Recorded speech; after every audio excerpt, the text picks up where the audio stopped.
Al cabo de 12 meses, paseando en el palacio real de Babilonia, habló el rey y dijo: ¿no es esta la gran Babilonia que yo edifiqué para casa real con la fuerza de mi poder y para gloria de mi majestad? Aún estaba hablando la palabra en la boca del rey, cuando vino una voz del cielo: a ti se te dice, rey Nabucodonosor, el reino ha sido quitado de ti. Y de entre los hombres te arrojarán, y con las bestias del campo será tu habitación, y como a los bueyes te apacentarán. 7 tiempos pasarán sobre ti hasta que reconozcas que el Altísimo tiene el dominio en el reino de los hombres y lo da a quien Él quiere. En la misma hora se cumplió la palabra sobre Nabucodonosor, y fue echado de entre los hombres, y comía hierba como los bueyes. Su cuerpo se mojaba como el rocío del cielo, hasta que su pelo creció como plumas de águila, y sus uñas como las de las aves.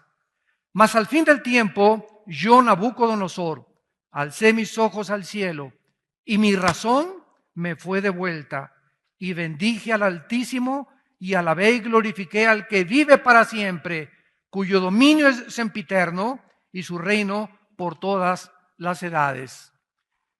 En este capítulo 4 de Daniel, nos estamos ubicando históricamente hace 2600 años aproximadamente, precisamente en la zona geográfica donde tuvo su inicio el jardín del Edén o la civilización humana, ya que el jardín del Edén, de acuerdo a la Biblia, estaba situado entre los ríos Tigris y Éufrates. Y es muy interesante que precisamente lo que hace 2600 años pasó con un rey. Nos trasladamos al siglo XXI en el cual nos encontramos y nos damos cuenta que los lugares geográficos donde la Biblia dice que se inició la civilización y donde la Biblia afirma que la civilización va a terminar, es precisamente, damas y caballeros, donde actualmente los medios de comunicación y todos los encabezados actualmente de los periódicos en este mes de agosto del año 2014 en que nos encontramos, Irak y Siria están amenazando al mundo e involucrando a las naciones del mundo para que ya entren a un conflicto que se puede convertir en una tercera guerra mundial. Ahorita está tan grande la tensión en el Medio Oriente entre esta guerra civil que hace algunos años el presidente de Estados Unidos retiró las tropas de Irak porque ya no querían, ¿verdad?, inmiscuirse en la política de Irak y dijeron: pues ustedes, los iraquíes, encárguense de defender su nación. Estados Unidos no quiere ya intervenir ni tampoco regresar al colonialismo, sino que ellos pudieran comenzar a resurgir como una nación. Desgraciadamente, Estados Unidos se retiró anticipadamente, porque Estados Unidos, cuando se retiró, se quedaron en Irak los chiitas, los musulmanes chiitas. Y para que podamos nosotros entender cómo está esta situación, voy a retroceder un poco a la historia, para que podamos tener una más comprensión más amplia de lo que está pasando en el mundo, porque tú como cristiano y yo también necesitamos estar actualizados y entender que lo que la Biblia explica es lo que está pasando a nuestro alrededor, porque esto demuestra las evidencias y la inspiración divina de las Sagradas Escrituras. 600 años después de que Cristo muere, más o menos en el año 620, había un Omar califa o un califa llamado Omar que comenzó a tratar de fundar el califato. ¿Qué cosa es el califato? El califato es el dominio de los califas, o sea, un rey gobernando a todos los musulmanes. Cuando Mahoma muere, entonces se divide los musulmanes en dos ramas. Unos decían: no, es que los musulmanes debemos de gobernar los que venimos de la herencia directa de Mahoma, y estos fueron los sunnis. Y otros dijeron, no, no, no, es que el derecho de gobernar es democráticamente. No tiene que ser a través del linaje de Mahoma, es por votación. Y ahí nacieron los chiitas. Entonces los mismos hermanos, ¿verdad? Musulmanes, se dividen completamente en dos secciones, los sunnis y los chiitas. Pasa el tiempo y aproximadamente durante 400 años, los otomanos turcos musulmanes comenzaron a gobernar el mundo. Y llegamos al siglo XX, cuando a principios del siglo XX llegan entonces los musulmanes a tratar ya de entrar en Europa y en el África, y viene la Primera Guerra Mundial y los ingleses vencen después de la Primera Guerra Mundial, y entonces los ingleses comienzan a sacar a los otomanos turcos y se acaba a principios del siglo XX el imperio de los musulmanes o de los turcos. Sin embargo, en la sangre de ellos quedó el deseo de volver a revivir el califato, el dominio de los musulmanes en todo el Medio Oriente. Bueno, viene la Segunda Guerra Mundial, viene Hitler y entonces las Naciones Unidas votan para que los ingleses se salgan también de todo el Medio Oriente y entonces reparten el Medio Oriente, que se llamaba en aquel tiempo Palestina, por la esposa de uno de los emperadores romanos que se llamaba Palestina. Le quitan el nombre de Israel para robarle a Israel su nombre, y entonces reparten a través de diferentes tratados diplomáticos la tierra de Palestina y le asignan a Israel una parte de esto, y los refugiados que se quedan ahí en Israel después de que los judíos regresan son los que se llaman ahorita los palestinos, que ocupan la franja de Gaza, que están mandando cohetes a Israel, y el Banco Oriental, que es lo que era Judá, o también se llama actualmente Jericó. Muy bien, después de la Segunda Guerra Mundial, los árabes se juntan y los quieren volver a sacar a los judíos, y entonces durante todo el siglo XX los musulmanes fueron hechos completamente a un lado. Sin embargo, a partir del año 2004, 2005, más o menos, comienza un conflicto en el Medio Oriente que se llamó la Primavera del Medio Oriente o la Primavera Árabe, donde surge un grupo por primera vez en el Medio Oriente, en Egipto, que es el país donde más musulmanes tiene y que se llama la Hermandad Musulmana. Este grupo de la Hermandad Musulmana comenzaron a tratar de derrocar al presidente egipcio, lo cual lo lograron, y establecerse ellos para establecer el califato. No les funcionó porque volvieron otra vez a derrocar a ese presidente, y entonces surge la guerra civil de Siria. Ahí en Siria los rebeldes quieren derrocar a Bashar Assad, sacarlo totalmente del presidente de Siria, porque el califato de los musulmanes no quieren ya monarcas ni reyes en el Medio Oriente. Ahorita están amenazando a los sauditas, Arabia Saudita, para sacar al rey. Están amenazando al rey Hussein de Jordania. Quieren completamente ellos gobernar todo el Medio Oriente. Estoy hablando de Siria, Irak, Irán, Jordania y el Líbano, para controlar el petróleo. El que controla el petróleo, damas y caballeros santos de Dios, la persona que controla el Medio Oriente, controla el mundo. Y esta es la razón por la cual los Estados Unidos de Norteamérica trataron de apoyar a Israel desde 1948, porque es el único aliado que tiene el Occidente. Todos los demás alrededor están tratando de entrar a apoderarse del petróleo, y todo el mundo, ¿verdad? Rusia, Estados Unidos, Europa, todo el mundo, porque quieren controlar el mundo, tal como la Biblia lo profetizó.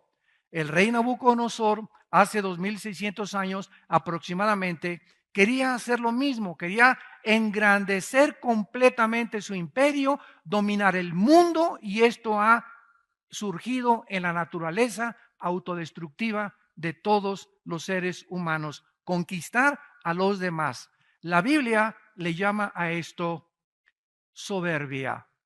Y el tema de esta mañana es la locura de la soberbia en el libro de Daniel.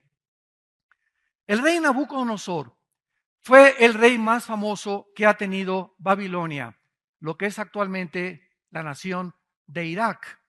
En Irak estaba el jardín del Edén. En Irak Dios puso a la primer pareja humana, Adán y Eva. En Irak, el primer asesinato se llevó a cabo. Qué interesante, ¿no? El primer derramamiento de sangre, cuando Caín asesina a su hermano Abel, se llevó en la tierra de Irak. En Irak fue la primera rebelión mundial masiva contra Dios. Génesis capítulo 11, la Torre de Babel.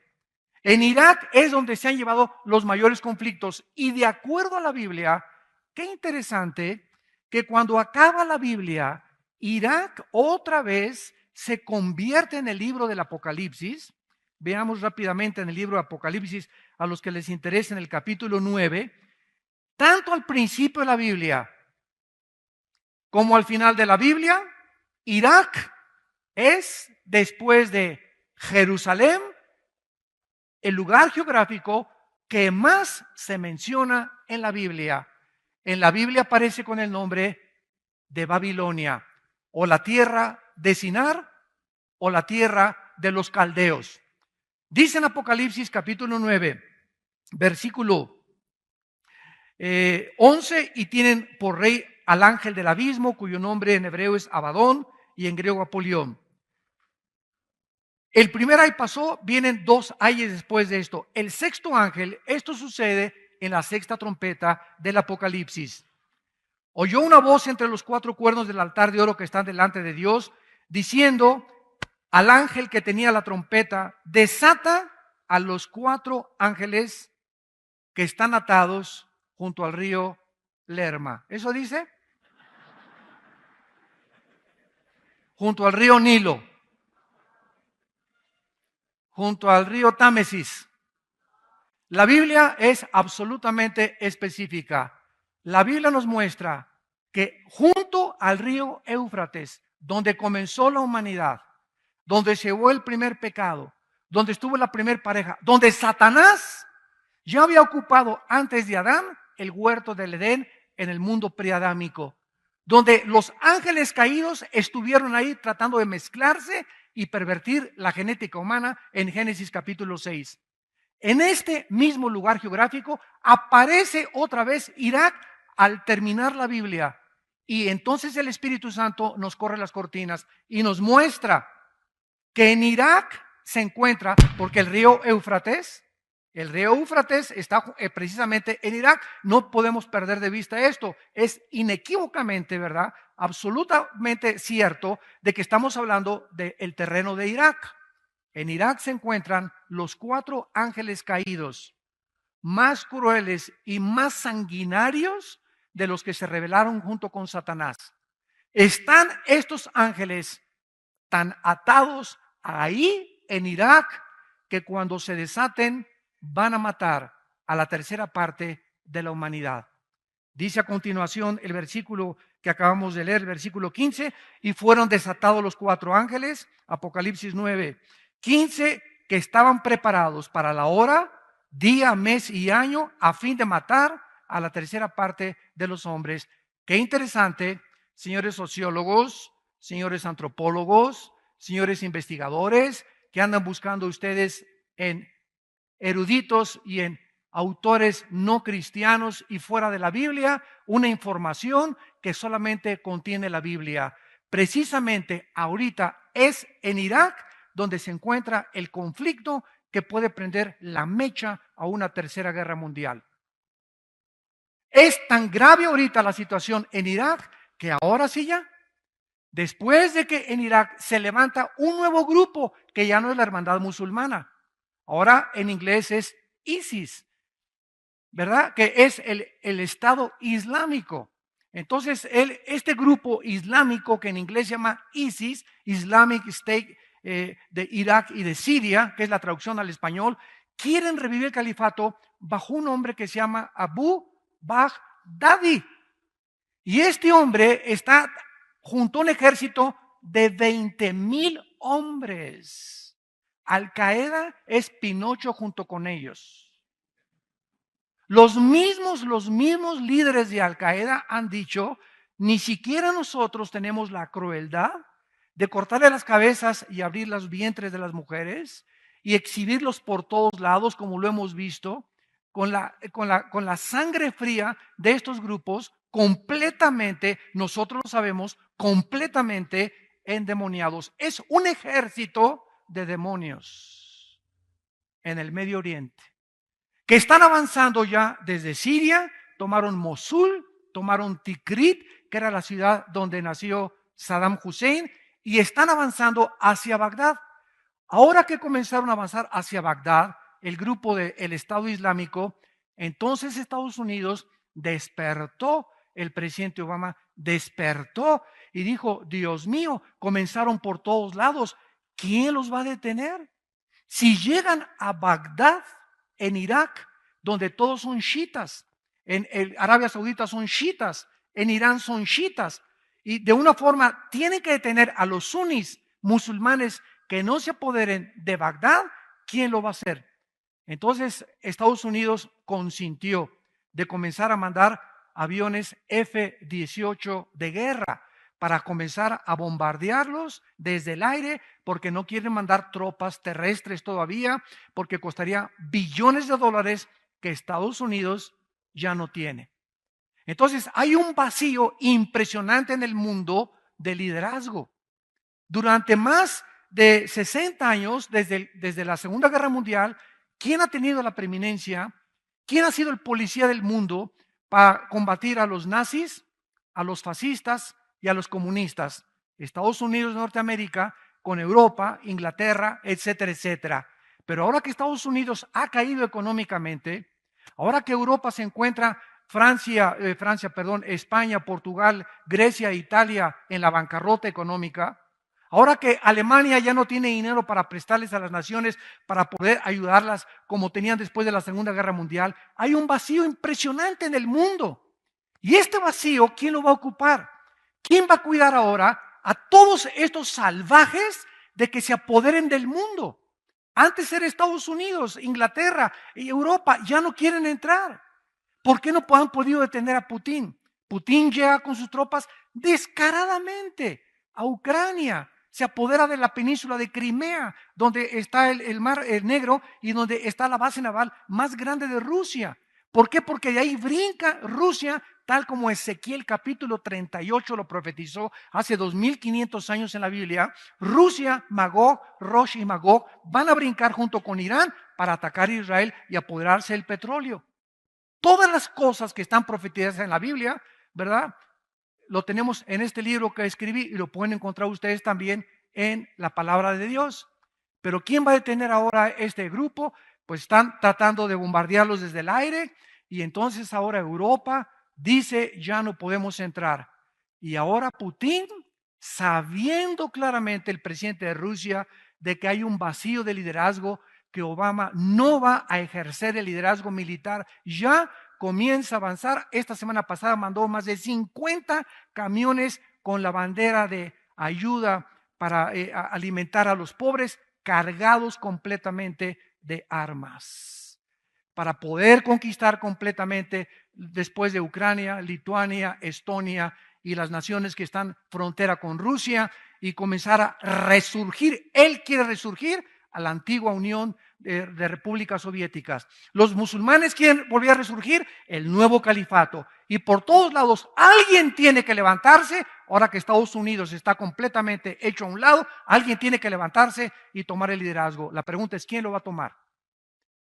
Y la persona que tome el liderazgo es la que va a precipitar al mundo a donde las profecías bíblicas dijeron que el mundo se dirigía. Toda esta información es maravillosa a la luz de la Biblia y el ejemplo que tenemos en el rey Nabucodonosor, presidente rey de Irak, del imperio babilónico, el más grande que ha existido después del imperio romano, era precisamente que este rey comenzó a ensoberbecerse y a creer que él podía gobernar el mundo hasta que 3 veces, regresamos al libro de Daniel, 3 veces se le da este mensaje al rey de Irak. 3 veces Dios les habla a los líderes, a los gobernantes, y tú puedes decir en esta mañana a los que nos ven por televisión, yo no soy presidente de ningún país, yo no soy dictador de ningún país, yo no soy líder todavía mundial de ningún lado, pero quiero decirte que tú eres líder de tu familia.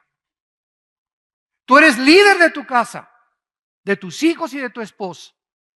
Y este mensaje es para todos aquellos que tienen un liderazgo, porque el liderazgo en la Biblia lo dio Dios en la iglesia, en la familia y en los gobiernos al varón. Pueden discutir lo que ustedes quieran, es clarísima la Biblia. En la casa el varón es el responsable y a quien Dios hará responsable de los problemas que surjan en el hogar. Y si hay un divorcio, a menos que sea por adulterio y que tu mujer se fue con Juan Charrasqueado, ¿verdad? Entonces es muy diferente. Pero fuera de eso, nosotros somos los que tenemos que poner el liderazgo en la casa. Responsables económicamente de la casa, moralmente de la casa, y que nuestros hijos caminen bien, que no introduzcan drogas a la casa, que vean nuestros hijos en nosotros el ejemplo. Y así como nosotros somos responsables y algún día vamos a dar cuentas a Dios. Algún día, cuando tú mueras y yo muera, vamos a estar ante el tribunal de Dios. Te puedes reír todo lo que quieras y puedes burlarte todo lo que quieras de Dios. Pero está escrito que tienes que morir. Y cuando tú mueras, qué susto te vas a llevar. Y esto es un mensaje que Dios le da a todas las personas para que entendamos que no somos dioses. Vean ustedes este mensaje en el versículo 17, 25 y 32 de Daniel capítulo 4. Dice el versículo 17, la sentencia es por decreto de los vigilantes, o sea, los ángeles que Dios mandó a darle este recado a Nabucodonosor. Y por dicho de los santos, la resolución, para que conozcan los vivientes que el Altísimo gobierna el reino de los hombres y a quien Él quiere lo da y constituye sobre Él al más bajo de los hombres. Nabucodonosor había tenido un sueño, que era un árbol que crecía inmensamente hasta el cielo y cuyo follaje del árbol era grandísimo y las aves venían y se paraban en las ramas de este árbol. Y abajo venían también los animales y bajo la sombra de este árbol comenzaban a pacer las vacas y todos los animales, los mamíferos y todos los del campo. Y entonces el rey comienza a sufrir y dice, ¿quién me va a interpretar este sueño? Y por variar, ¿verdad? Le habla a los discípulos de Walter Mercado, a los astrólogos y a los magos y a los brujos y a los chamanes. A ver, vengan y díganme ustedes de qué se trata este sueño. Y como ninguno de ellos podía interpretar el sueño, ¿qué significaba ese árbol que había llegado hasta el cielo? ¿Se acuerdan Nabucodonosor de que anteriormente había tenido otro sueño en el capítulo 2, ya lo vimos, de una gran estatua, ¿se acuerdan? Con la cabeza de oro, los brazos y el pecho de plata, el vientre de bronce y las dos piernas de hierro y los dedos de los pies, una mezcla de hierro mezclado con barro, que no vamos a detenernos aquí, está en el capítulo 2, ya lo vimos, que simbolizaban los imperios mundiales gentiles hasta la venida de Jesucristo. Entonces Nabucodonosor se acuerda de Daniel y Daniel llega otra vez a la presencia del rey y le dice, rey, tú eres ese árbol que llegaba hasta el cielo. Y todo el follaje y todo lo que tú tenías son las personas de las naciones junto a Babilonia que se acogieron al poder de tu majestad, de tu honor y de todo lo que Dios te ha dado. Sin embargo, la Biblia nos muestra que cuando Dios le interpreta este sueño a Daniel, Daniel le dice, pero Dios dice que ahora van a cortar este árbol y esto significa que tu reino ha terminado, pero vamos a dejar las raíces, dice la interpretación del sueño, significando que si tú te arrepientes, puedes regresar a gobernar, pero en este lapso vas a perder la razón. Vas a perder la razón. Damas y caballeros, si me pongo a mencionar ahorita algunos líderes del mundo, de las naciones y del pasado, son hombres que a la luz de cualquier punto de vista psicológico estaban completamente enfermos de sus facultades mentales. José Stalin, Adolfo Hitler, Alejandro el Magno, Saddam Hussein, Atila, Muammar Gaddafi y todos estos líderes del pasado y de hace algunos años que nos damos cuenta que ¿qué le sucedió? Se ensoberbecieron. Se ensoberbecieron. ¿Y cómo acabaron estos líderes? Y lo que dice la Biblia, ¿verdad? Dice en el versículo 17, la sentencia es de los vigilantes hasta que conozcan los vivientes que el Altísimo gobierna. Y cuando Daniel le comienza a interpretar todas estas cosas, le dice claramente en el versículo 23, y en cuanto a lo que vio el rey, que un vigilante santo descendía del cielo y decía, corten el árbol, destrúyanlo, mas la cepa de sus raíces dejen en la tierra con atadura de hierro y de bronce en la hierba del campo, y si ha mojado con el rocío y con las bestias del campo, sea su parte, hasta que pasen sobre él 7 tiempos. Esta es la interpretación, mi Señor. Versículo 25, que te echarán de entre los hombres. Con las bestias del campo será tu morada, con hierba del campo te apacentarán, como a los bueyes, con el rocío del cielo serás bañado, y 7 tiempos pasarán sobre ti, hasta que conozcas, por segunda vez se le dice, hasta que conozcas que el Altísimo tiene dominio en el reino de los hombres y que lo da a quien Él quiere. ¿Qué ha sucedido con todos estos dictadores?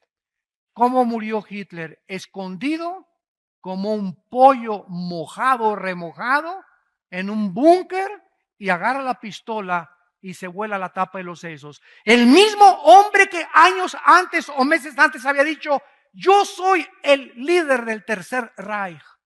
Y donde todos los hombres decían, ¡Ja, Hitler!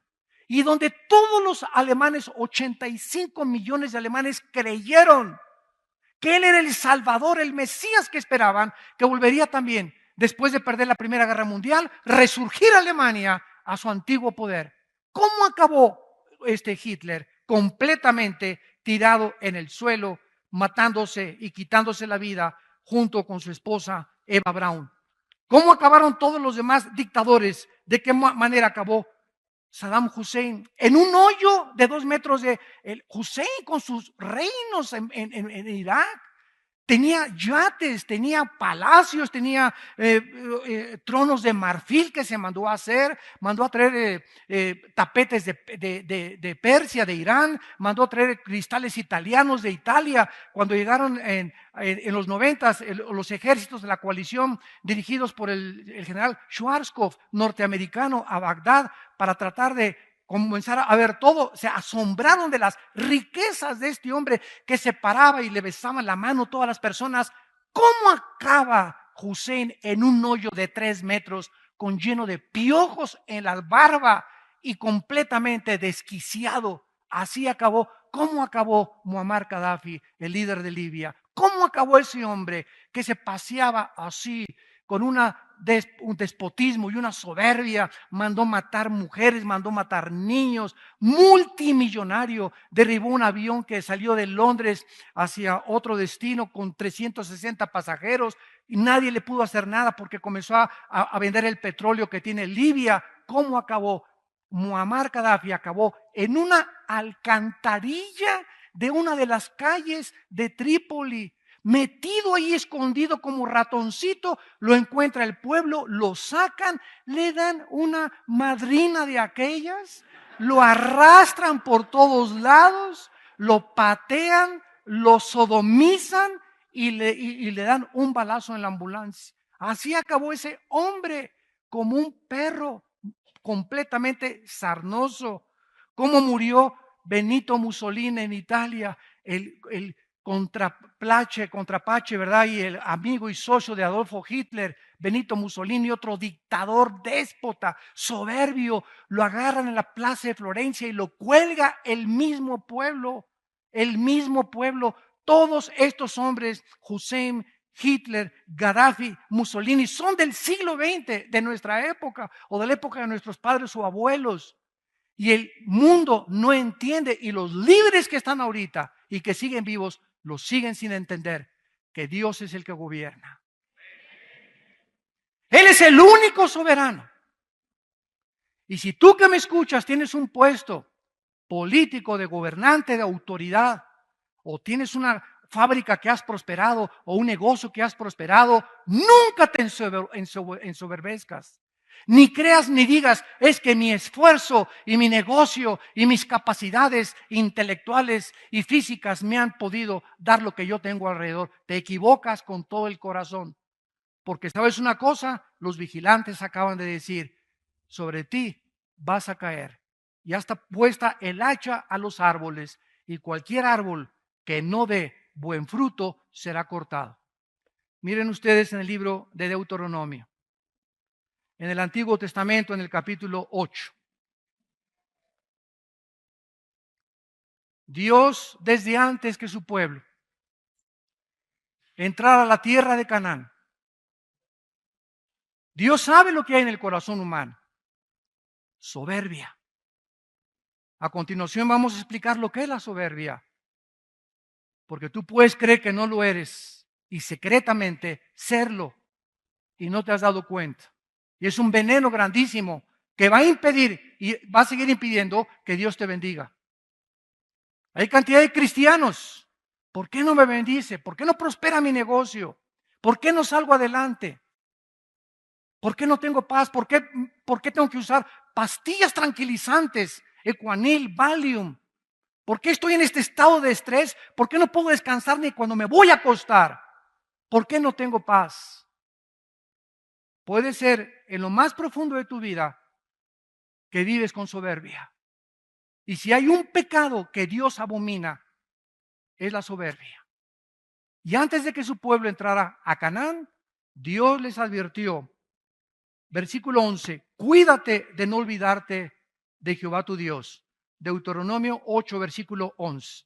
Para cumplir sus mandamientos, sus decretos y sus estatutos que te ordeno hoy. Escucha la advertencia.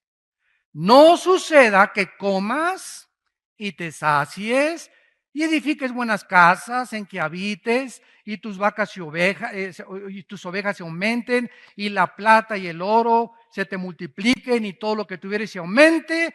¿Y cuál es el problema cuando comenzamos a prosperar y en nuestro corazón hay soberbia? Se enorgullece nuestro corazón. Esta es la razón por la cual muchos de ustedes no han sido bendecidos tal vez económicamente. O no han podido prosperar a otro nivel y sigues como perico perro desde hace 10 años. ¿Por qué? Porque si Dios te bendijera, y ahora se ha hecho la famosa herejía de la doctrina de la prosperidad. No, tú haces esto, haz un pacto, ¿verdad? Y vas a tener dinero, y vas a tener el otro, y se va a sanar tu esposa y todo va a decir vencido. Pero nunca dicen las condiciones para eso. Claro que Dios nos quiere bendecir, pero si tú eres una persona humilde de corazón.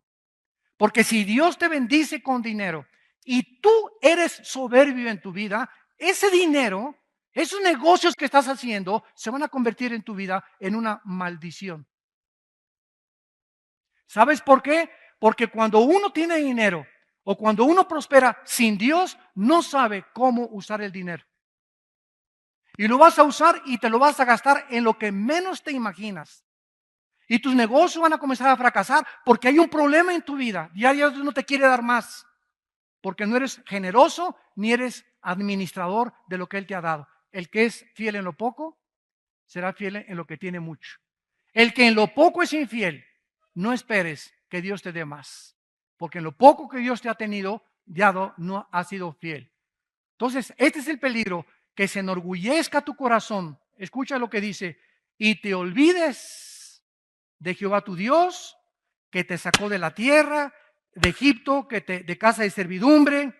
Versículo 16, que te sustentó con maná en el desierto, comida que tus padres no habían conocido, afligiéndote y probándote para a la postre hacerte bien, y digas en tu corazón, mi poder y la fuerza de mi mano me han traído esta riqueza. Esa es la soberbia, tratar de buscar tu identidad aparte de Dios. Tratar de ser algo o de alguien y sacar a Dios de la ecuación. Tratar de creer que podemos llegar a los 50, 60 años de edad y podemos hacer esto, artistas de cine o deportistas, políticos o en el área en la que tú te encuentres, y creer Tú puedes llegar a alcanzar eso, sí lo puedes llegar a alcanzar, pero ¿sabes una cosa? Ve los artistas que se están suicidando. Ve las cantantes que se están quitando la vida. Oye, Whitney Houston, qué voz más preciosa esta negrita. Tenía todo joven, no más de 40 años. Millonaria, se quita la vida. La que vestía a la esposa del presidente Obama, que era esposa o amante, no sé, de los Rolling Stones, se suicida en su closet y se cuelga. Era la modista más famosa de Nueva York. Este muchacho que hizo una película de hacer reír a todos los niños, Robin Williams, se acaba de quitar la vida en una depresión profunda. Y dice, es que yo por afuera reía y lloraba por dentro.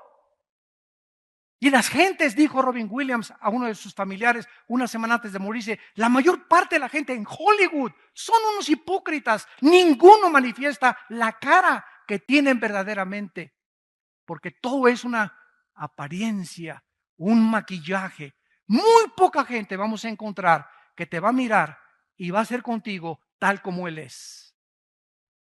Las personas, la mayor parte de las personas en el mundo se acercan a muchas personas por el favor que les vas a hacer, por el negocio que les vas a hacer, porque tienes o porque no tienes, y en cuanto dejes de tener, ni quien se acuerde de ti, ni tu perro te va a ladrar. La apariencia. Y cuando venimos al cristianismo, se nos urge, se nos exhorta que seamos sinceros unos con otros. Que no nos miremos con hipocresía unos con otros. Ay, hermano, ¿cómo está? Aleluya, gloria a Dios al Eterno. Tiene cara de avispa. Me acabas de saludar y te das la vuelta y hablas mal en contra de esa persona. Eso es hipocresía.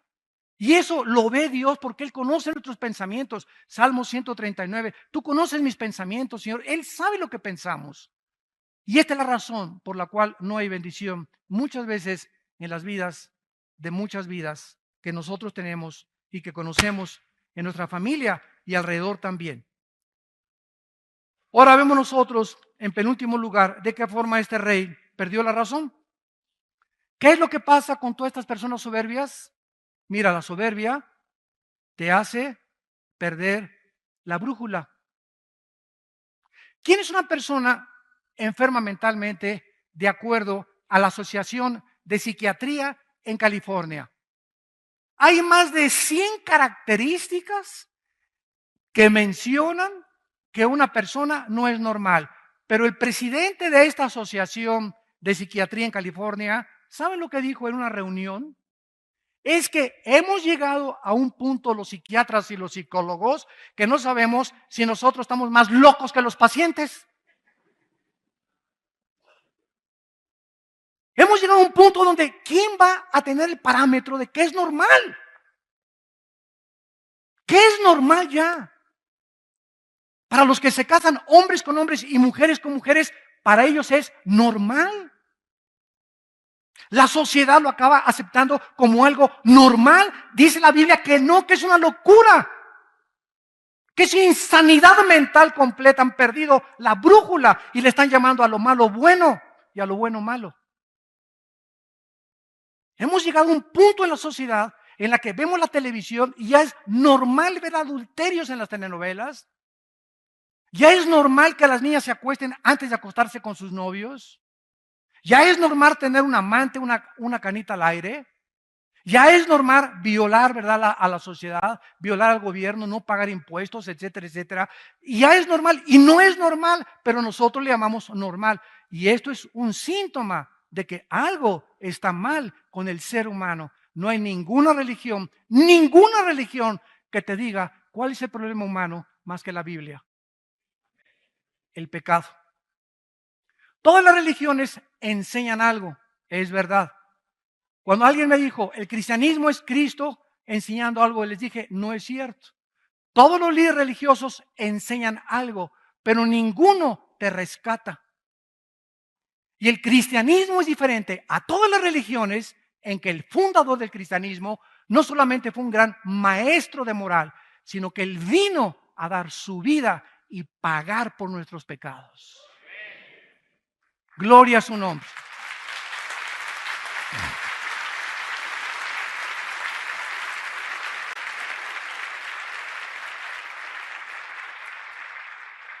Esa es la grandeza del cristianismo. Es la diferencia del cristianismo a cualquier otra religión.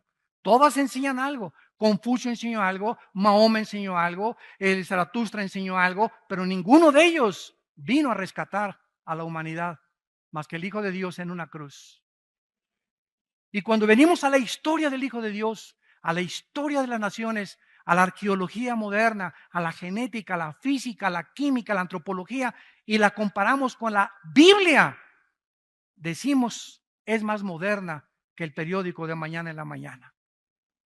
Y esto es lo que está pasando en el mundo, son las evidencias más grandes. El otro día tuve la oportunidad de ver un programa de esos que hacen entrevistas en una estación de televisión, CNN, en un programa que se llama Cala.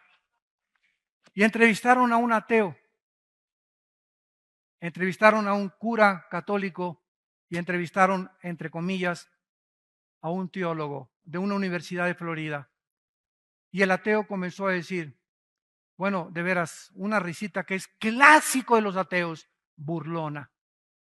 Yo todos los debates que he tenido con ateos siempre, sí, ¿verdad? Sí, estás loco. Siempre tiene esa actitud burlona. Es una soberbia impresionante que los caracteriza, que creen que ya para ser ateo tienes que ser omnisciente, tienes que haber conocido ya todo absolutamente y concluir en todo lo que sé y en todo lo que he investigado, concluyo, no existe Dios. No conoces ni dónde está Zapopan. Y el ateo dice, es que el Dios del Antiguo Testamento era un dictador, mandó matar a las personas.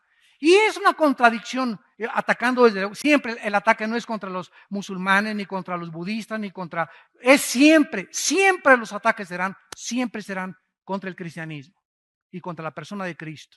Nunca atacan a Buda, nunca atacan a Zoroastro, nunca atacan a Confucio, siempre es Cristo, la cruz o el cristianismo. Qué interesante, ¿verdad? No es coincidencia. Y dice, el Dios del Antiguo Testamento es un Dios soberbio, es un Dios déspota que manda matar a los cananitas, y en el Nuevo Testamento aparece otro Dios que se llama Cristo, que es el Dios de amor. ¿Qué contradicción dice? ¿Cómo me pueden explicar eso? Y el teólogo se acerca con él y le hace su sobadita y le dice, no, pues sí es cierto, ahora yo estoy de acuerdo que el Dios del Nuevo Testamento es Dios de amor, el del Antiguo Testamento es un dictador. El que mejor respuesta tuvo fue el curita de Nueva York. Por lo menos dijo cosas coherentes, me sorprendió. Reflejaba bastante paz el hombre y contestó claramente, ¿verdad? Claro que Dios es amor, pero Dios es un Dios también en el que en su carácter tiene que castigar la maldad. Si la maldad no fuera castigada, ¿qué sucedería? ¿Qué pasaría si no hubieran detenido a Hitler, a los nazis? ¿Qué hubiera pasado si no detienen a Mussolini en el fascismo en Italia? ¿Qué hubiera pasado si no se detiene a la Unión de Repúblicas Socialistas y expande el comunismo en toda Europa? ¿Qué hubiera sucedido? Estaríamos completamente a merced, estaríamos encarcelados a merced de dictadores. Y se tiene que usar la fuerza, señores, y la violencia y el ejército y los balazos y los macanazos, desgraciadamente, contra la violencia del ser humano y el pecado del ser humano. No hay otra forma de detener la maldad. Imagínate que te pasaras el alto y el policía te dijera peace and love. Como no me hacen nada, ¿verdad? No, pero, si me ven, ¿verdad? No me lo paso porque hay una fuerza restrictiva que está diciendo, hay una consecuencia si me paso un alto, hay una consecuencia si violo las leyes de una sociedad, hay una consecuencia si no llevo mis exámenes a la escuela, me reprueban y me pueden expulsar, hay consecuencias de nuestras acciones y las consecuencias muchas veces son graves. Y no le eche la culpa al juez que te condena a cadena perpetua, sino a la maldad que no has querido sacar de tu propio corazón, a la soberbia de vivir independiente de Dios. De creer que puedes encontrar tu identidad, no en los Rolling Stones, no en Madonna, no en el deportista, no en aquello. Por eso hay tanto idolatría en el mundo de deportistas, artistas. Cada presidente que entra es el Salvador, ese es el Mesías. Siempre la gente en los hombres, en los hombres, en los hombres. Y ningún hombre es perfecto para poder cambiar nuestro corazón. Cristo vino a cambiar nuestra vida interna, a librarnos de esa soberbia, para que entendiésemos que separados de Él, nada podemos hacer. Vean ustedes aquí en Proverbios capítulo 11, versículo 2 en el Antiguo Testamento, dice la Biblia, hablando de la soberbia, el rey Salomón. Proverbios capítulo 11, versículo 2. Cuando viene la soberbia, viene también la deshonra, mas con los humildes está la sabiduría. Toda persona que se levante contra Dios, llámese padre de familia, dictador, diputado, juez, presidente, gobernante, director de una compañía, llámese como le quieras llamar, cualquier persona que busque su identidad o busque creer, encontrar en la vida su identidad aparte de Dios, será deshonrado tarde o temprano, como lo han sido estos dictadores que acabamos de mencionar. No es coincidencia que todos estos grandes hombres que se sentaron en tronos de oro, que tuvieron el clamor y la alabanza de millones de personas, acabaron como ratas, como perros sarnosos, desposeídos de toda su gloria, de su familia, de sus hijos. Su mismo pueblo los crucificó. La soberbia es hermana de la deshonra, mas con los humildes está la sabiduría. No hay ninguna persona en esta mañana que nos escuche, tampoco a través de los medios masivos de comunicación. No hay ninguna persona que pueda tener sabiduría para educar a su familia, para educar a tu esposa, para mantener tu matrimonio, para administrar sabiamente tu negocio, que no sea humilde. Porque es la humildad la característica imprescindible para poder administrar, gobernar una nación, gobernar mi casa, gobernar la escuela, mi negocio, todo mi dinero, mis cuentas del banco. Necesito sabiduría. Y esta sabiduría Dios la da solamente a los humildes, a los que han reconocido que el Altísimo gobierna, que cada mañana que me levanto, tengo que estar de rodillas ahí junto a mi cama, diciéndole: Padre Santo, tú eres el único que este día me vas a sostener. Yo, separado de ti, no puedo hacer nada, no soy nadie absolutamente sin ti, Señor. Ayúdame con mi esposa, ayúdame con mis hijos, dame sabiduría para administrar este dinero, dame sabiduría para este negocio, dame sabiduría. Me levanto en la mañana, me lleno de la palabra de Dios, tengo comunión con Dios y comienzo a enfrentar la vida con esa sabiduría que solo el Espíritu Santo puede dar. Y esa sabiduría, escuchen, siempre va acompañada de paz interior. Nos sentimos tranquilos. Llegamos en la noche a la casa y me acuesto tranquilo. Y no estoy como Pepita en comal. Y me despierto a las 11 y eso, y pienso, ¿y qué haré mañana? Y a la 1 de la mañana, y prendo un cigarro a la 1 de la mañana, o se echa un mezcal a las 2 de la mañana, o unas pastillas tranquilizantes, y te levantas como león enjaulado. Ya tus hijos no tienen comunión contigo, no tienes tiempo para nada, te vas de vacaciones y el domingo que es para descansar, llegas a tu casa y a seguir trabajando, porque eres un hombre trabajador. Eres tonto. Eso no es sabiduría. Dios quiere que disfrutes tus hijos, tu familia, el tiempo, Chapultepec, los árboles, el caballo, el rancho. No pienses en nada. Juega con tu perro Fido, juega con tus hijos, carga a tus nietos. Dios quiere que disfrutes la vida, que goces la vida. Una sola vida vivimos nada más. ¿Crees que vale la pena vivirla miserablemente como hasta este momento muchos la han vivido por la soberbia de su corazón? Dice Proverbios 16, versículo 18. Antes del quebrantamiento es la soberbia, y antes de la caída, la altivez del espíritu. Tarde o temprano, todos los soberbios serán quebrantados. ¿Por qué fueron quebrantados?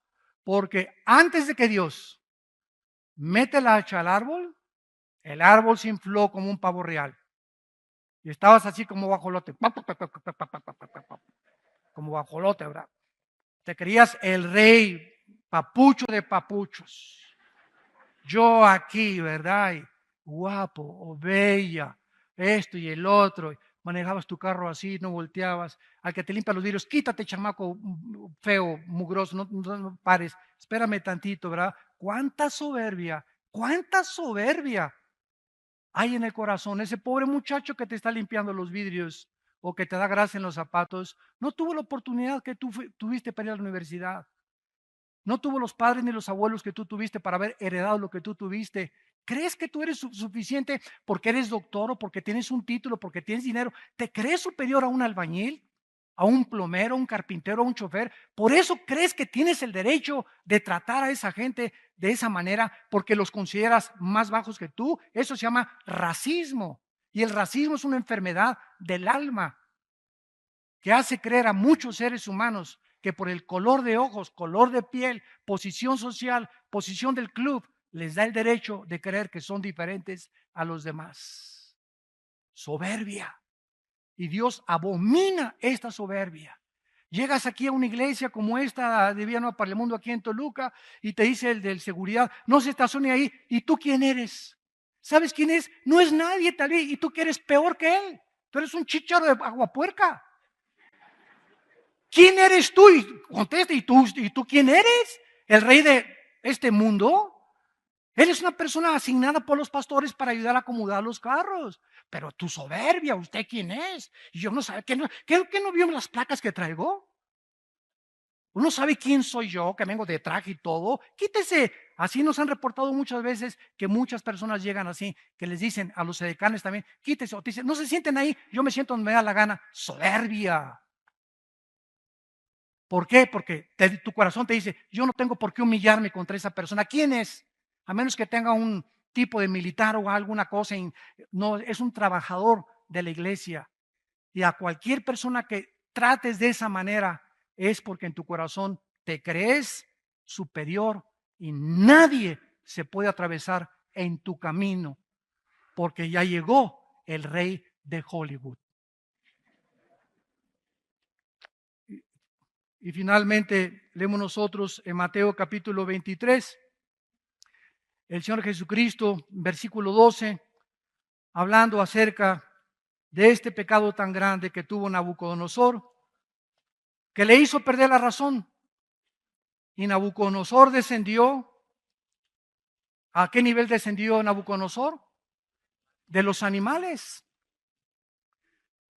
¿Cuál es el nivel de los animales? Mira, los animales matan por sobrevivir. La jungla la naturaleza está llena de violencia. Ve esa serie en la televisión Animal Planet en lugar de las telenovelas. Cosas que te edifiquen y ve las hormigas entre ellas matándose a las grandes, la ley del más fuerte. El tiburón comienza a los chiquitos, los leones, ¿verdad? Sobre las cebrillas indefensas. Es una violencia en la naturaleza, pero toda esa violencia que ves, ninguno de ellos, ni las hormigas, ni los leones, ni los cocodrilos, ni los tiburones, a ninguno de ellos va a juzgar Dios. Todos ellos no son culpables de esa violencia. De acuerdo a la Biblia, esa violencia que nos rodea en el mundo animal, en el mundo de los insectos, el ébola, esos virus que atacan el cáncer, que es un cáncer, son células que atacan a las demás, violencia internamente, violencia en el mundo microscópico, violencia en el mundo macroscópico, cometas que se salen de su trayectoria, todo eso que vemos fuera de lo normal, tiene una causa, de acuerdo a la Biblia, el pecado humano. Cuando Dios creó al hombre a su imagen y semejanza, Dios asoció la moral del ser humano con lo que pasa alrededor. En el momento en que Adán y Eva se rebelan contra Dios, las flores comienzan a tener espinas, los alacranes veneno, las víboras veneno, los leones se convierten feroces y todo esto se cambiará cuando Cristo regrese en el milenio. Entonces, qué interesante, ¿verdad? Que mientras más pecado, más fuerza la naturaleza se venga de nosotros. Vean, hace 15 años, tornados, terremotos, huracanes como jamás hemos visto, las cosas que están pasando. Ahorita está a punto de explotar en Islandia un volcán también. Todo lo que está pasando, ¿dónde está Dios? ¿Dónde está Dios? Dios está en tu corazón si tú quieres tenerlo. Pero sabes una cosa, todo lo que está pasando es por el pecado humano, ¿ya? hombres con hombres, mujeres, divorcios están al por mayor por todos lados, los jóvenes desorientados, no hay luz, no hay una brújula, cada quien hace lo que bien le parece que está dentro de su corazón. Esta es la filosofía con la cual se resume la humanidad. Cada quien hace lo que le parece según en su corazón. Pues para mí esto es bueno, para ti es malo. Tú sigue con eso, para mí esto es bueno. ¿Sabes una cosa? Si fuera así, el relativismo, entonces, ¿quién nos da el parámetro y la línea y la medida de la moral? Para eso nos dejó Dios este libro. La Biblia, para que sepamos qué es bueno y qué es malo.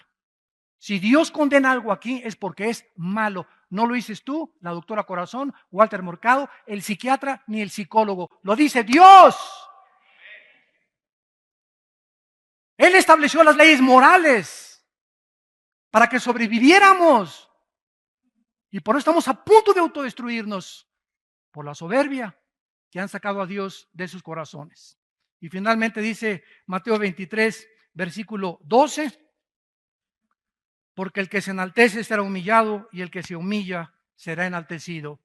Padre, te damos gracias por tu palabra en esta mañana.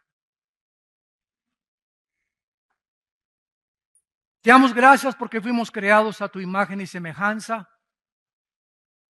Y ninguno de nosotros es Dios, ni lo seremos jamás. Ningún ser humano puede establecer un patrón de conducta o de moral para sí mismo, para una sociedad o para una cultura. Porque entonces lo que los nazis hicieron a sus ojos era bueno. ¿Quién se atrevería a condenarlos? Cuando a sus ojos los judíos eran insectos y ratones. ¿Quién puede detener a este ejército ahorita en el Medio Oriente? Que los que no pertenecen a su religión son decapitados. Para ellos, esa es la ley. Pero tu palabra dice que serán algún día condenados y juzgados por el tribunal cósmico de Dios. No matarás, dice la Biblia, ni lastimarás a tu prójimo, porque Dios es vengador de todas estas cosas. Padre, somos criaturas que dependemos de ti. En ti somos y nos movemos y existimos. Y separados de ti, nunca nada podremos hacer.